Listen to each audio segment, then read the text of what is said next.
Kamala Harris was losing from the very start.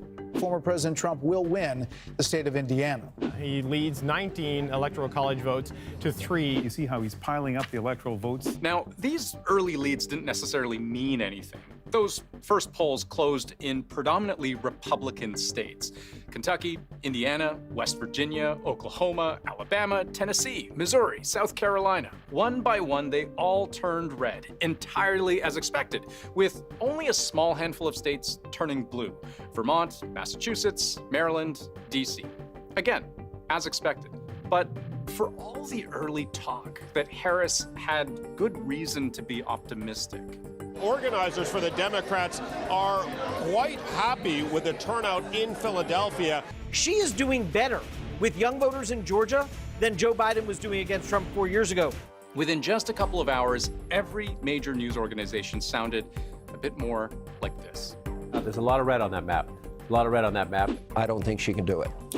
How did that happen? And what was the moment everything changed? Election night broadcasts all focus on the exact same thing: swing states. Pennsylvania, Michigan, Wisconsin, and Pennsylvania. North Carolina and Georgia. That's because the vast majority of Americans are actually quite predictable. Polling and past history had pundits figuring Trump would win all of these, and Harris would win all of these. So, in the race to a majority of electoral college votes, 270 is the magic number to become president, before the night even started, everyone just kinda assumed the score would start 226 to 219 in Harris's favor. And of all of those states, do you know how many defied expectations? Not one of them. Fox News does project that Trump will win West Virginia. Not a very big surprise there. Vice President Harris has taken the electoral votes for New York. Not a big surprise there. So far, no surprises on the board. So all the attention was on the 7 swing states, where polling told us things could go either way, starting with the so-called blue wall: Wisconsin, Michigan, and Pennsylvania.